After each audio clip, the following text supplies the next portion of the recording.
Hello friends, welcome back to my channel. তো বন্ধুরা, এখন আমরা কথা বলবো আমাদের সুপারস্টার জিতের আপকামিং ছবি, পরবর্তী ছবি কেউ বলে বিপ্লবী কেউ বলে ডাকাতের এক্সক্লুসিভ আপডেট নিয়ে। তোমরা প্রত্যেকেই জানো যে এই ছবির রিলিজ ডেট একদম শুরুতে ছিল 27শে মে। অ্যানাউন্সমেন্ট আমরা পেয়েছিলাম, বাট এই সময় দাঁড়িয়ে এটা অফিসিয়াল যে এই ছবিটা পোস্টপোন করা হলো। জিদ্দার প্রোডাকশন হাউস থেকে সেটা ডিক্লেয়ার করে দেওয়া হয়েছে যে এই ছবিটা এখন পোস্টপোন করা হয়েছে, এবং ছবিটা আমরা যে রিলিজ ডেটটা তারা জানাবেন খুব শীঘ্রই জানাবেন, আর আমরা খুব শীঘ্রই রিলিজ ডেটটা জানতে পারবো।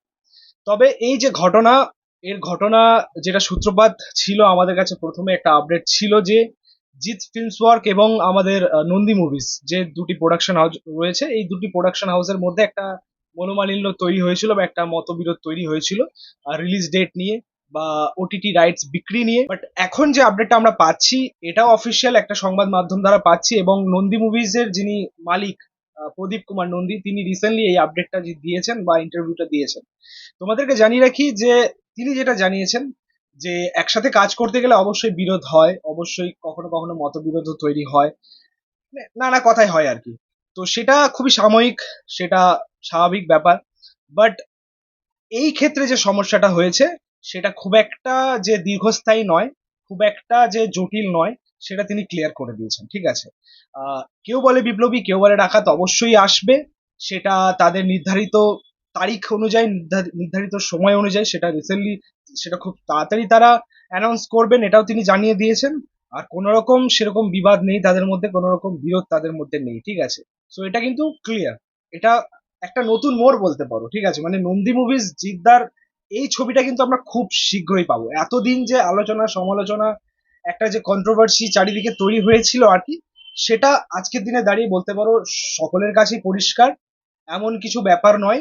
ছবিটা অফিসিয়ালি আমরা খুব শীঘ্রই পাবো, এবং অফিসিয়ালি ছবিটা যে কারণে পেছোচ্ছে সেটা হচ্ছে যে ছবির পোস্ট প্রোডাকশনের কাজ এখনো পর্যন্ত সম্পন্ন হয়নি। ঠিক আছে, এখনো পর্যন্ত ভিএফএক্স এর কাজ বলো বা আরো কিছু এডিটিং রয়েছে, সেগুলো এখনো কমপ্লিট হয়নি। সেগুলো হবে, তারপরে ছবির নেক্সট রিলিজ ডেট আমরা জানতে পারবো। অ্যাকচুয়ালি পরবর্তী যে কটা ফেস্টিভ্যাল আমরা পাচ্ছি সব কটা ফেস্টিভ্যালই বলতে পারো প্যাকড হয়ে রয়েছে, সমস্ত ছবির যে রিলিজ ডেট লকড হয়ে রয়েছে। তো সেই জায়গায় দাঁড়িয়ে কেউ বলে বিপ্লবী কেউ বলে ডাকাত কোন সময় মুক্তি পেতে পারে, এটাই এখন দেখার। ফেস্টিভ্যাল রিলিজ হবে নাকি নন ফেস্টিভ্যাল রিলিজ হবে সেটাই দেখার। একটা কথা আমি এখানে বলতে চাই যে কেউ বলে বিপ্লবী কেউ বলে ডাকাতের যে নতুন অ্যানাউন্সমেন্টটা এলো, পোস্টপন্ডের যে অ্যানাউন্সমেন্টটা এলো, যেটা জিদ্দার প্রোডাকশন হাউস থেকে এলো, তো সেখানে কিন্তু মেনশন করা ছিল না নন্দী মুভিজের নামটা বা তাদের প্রোডাকশন হাউসের নামটা। তো সেখানে দাঁড়িয়ে এটাও একটা ডাউট যে এখনো পর্যন্ত কি তাদের মধ্যে সমস্যাটা রয়েছে, এখনো কি তাদের মধ্যে বিষয়টা স্বাভাবিক হয়নি, এখনো কিন্তু এটা আমাদের মধ্যে একটা কোয়েশ্চেন মার্ক রয়েছে। তবে যাই হোক, যেটা আমাদেরকে প্রদীপ কুমার নন্দী জানিয়েছেন, দেখা যাক আগামী আপডেট কি আসে এবং এর অ্যানাউন্সমেন্ট নেক্সট রিলিজ ডেট কবে আসে, এটাই এখন দেখার। পাশাপাশি আরেকটা কথা বলে রাখি যে বাইক অ্যাম্বুলেন্স দাদা কিন্তু তার যে নির্ধারিত ডেট, যেটা 14ই আগস্ট আসছে, স্বাধীনতা দিবস উপলক্ষে, 15 আগস্ট তোমরা জানো, তো সেই সময় কিন্তু ছবিটা একদম মানে কনফার্মলি আসছে। ঠিক আছে, নেক্সট আপডেট খুব শীঘ্রই আমরা পাবো।